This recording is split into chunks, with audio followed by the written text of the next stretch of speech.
You may ask yourself, why does he look slightly disheveled? Well, let's just say never order a battery and a windshield from Revzilla at the same time. Yeah, that's supposed to be one piece.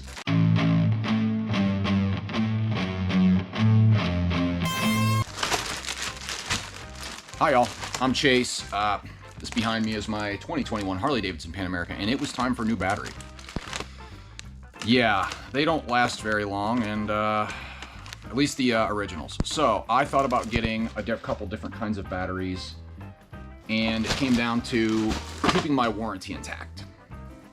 And to keep my warranty intact, I talked to the service center. They said that I had to stay with a AGM or some sort of battery like that. I could not go with lithium because if the electrical system cooks down, it could be caused by the lithium battery. I know it sounds like crap, but hey, I try to play nice with the people who are going to fix my bike and the people that will fulfill my warranty and make sure that I don't get screwed over.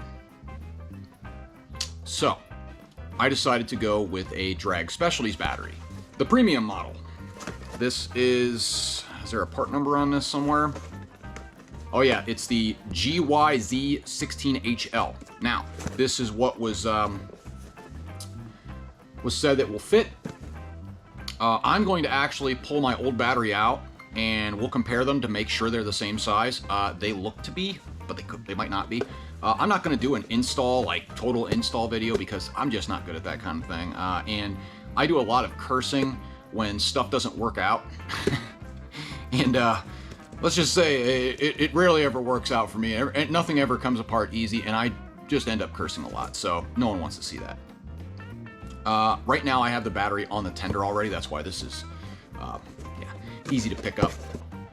We'll check the dimensions, and let's see. Well, before I get into that, let's go with, now this is from memory.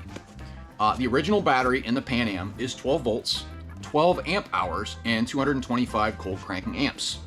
Now, when I went to replace the battery, I checked with Harley, nothing's changed. It's a different part number now, same crappy amp hours, same crappy cold cranking amps. So when I checked with all the other battery companies, the Drag Specialties came up, there is a difference. It's still 12 volts because, well, it's a 12 volt system, but it is 16 amp hours and 240 cold cranking amps. Now, amp hours is what most people said was the problem with the old battery, the OE, the original HD battery that comes in these. And needing a little more cold cranking amps is something else that was like the secondary concern, but the amp hours apparently is the biggest one. So this is 4 more amp hours and 240 cold cranking amps. Now, for the anti-gravity batteries, they are lithium, and yes, I really considered getting one. But like I said, I was told it would void my warranty, and I play nice with the people that fix my bike and will void my warranty. So I looked that up. It is only 8 amp hours. Now, granted, it is 480 cold cranking amps. So we'll see. I'm going to be test monkey because I could not find anyone else that had put one of these in. So we're going to do it right now. All right, I'm going to pull all this apart. Looks like the skid plate has to come off, and the voltage regulator has to come off, I'm pretty sure. So, oh, and before I do that, I already have this all apart, you notice? I have to take the main fuse out. At least that's what I was told. So that's what I'm gonna do. Here's where your this little panel right here, you need to take it off and then reach up underneath and push it back down, but there's your right there. That's right here. That's your main fuse. You pull that apparently before you work on the battery. That's your manufacturer date. I don't know if you can see it or not, but yeah, mine says 3/21 down there. Hopefully you can see it. I don't know. I'll run in some video or a picture or something if you can't. If I can on the video. All right, this is the original Harley-Davidson battery. This is the Drag Specialties. You should be able to tell. One's very dirty. Yeah, they look to be very close. I mean, really close. I'm gonna say they're the exact same width. I mean, we're talking within less than a millimeter, probably, depending on. I mean, it's so close. Height. Let's see if I can get this down far enough. Height. I think the Harley-Davidson battery is just, I mean, we're talking a tick higher. It's, I mean, in fact, I think it's dead on.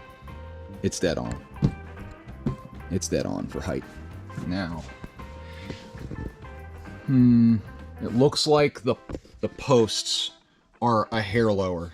It looks like the posts are just a hair lower.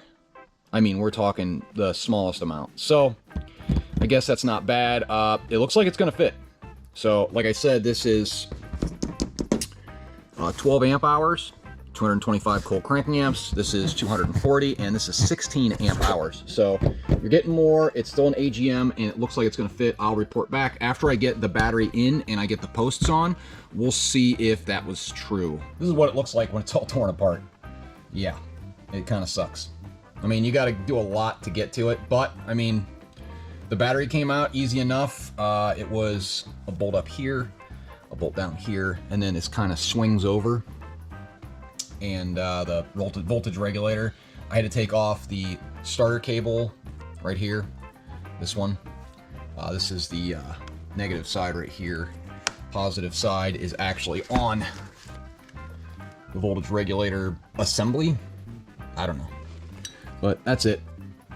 I'm gonna clean some of this crap out of here. I did notice that I had some right there on my for the starter cable. I did notice there was some crud on there. I used some contact cleaner and cleaned it all off. I'm gonna put some dielectric grease on there, and also on the battery cables, just to make sure everything kind of stays where it's supposed to and it keeps a good, you know, contact. It fit perfectly. I didn't have to do any. Oh, and the positive cable, I had to bend it slightly back, just a hair, because like I said, this is recessed. I bent it back slightly. I mean, we're talking the hairest of hairs. The kind of hair that you would say get in your teeth that you wouldn't enjoy because you were doing something in a southern region on a woman. Wow, that's as YouTube friendly as I can make it. All right, let's go look. Okay, here we go. That's the negative right there. It went in just fine. The positive did not. You can tell I had to do a little bit of rigging or cutting, but that will fit, and it's not going to go anywhere because it's held in by this. I can't remove this without tearing it all back apart, so I probably should have took some pictures or something, but yeah, this is covered, but there, like I said, I showed you the little spacer, and I did have to, I mean, we're talking the hairest of hairs of bends, so yeah, no big deal. Now, I have to put the main fuse back in, and that's before I put on the skid plate. I'm gonna put the main fuse back in. I did see the spark of life when I put the fuse back in, so we can tuck the fuse back up under here where it belongs. I did see a spark of life when I put it on, so apparently I must have everything connected, or at least it seems like it is. So let's flip the screen on and we'll see what I get. Let's just say before I flip it on, I was reading about 12.1 when I flip my flip the switch on. We'll see what it's reading now. Okay, that's a good sign. That's the fuel pump. That's actually working. That's good. Let's see what we're reading. 12.2. Okay. Well, that's certainly better than what it was, and I didn't really charge the battery. So let's see if it starts.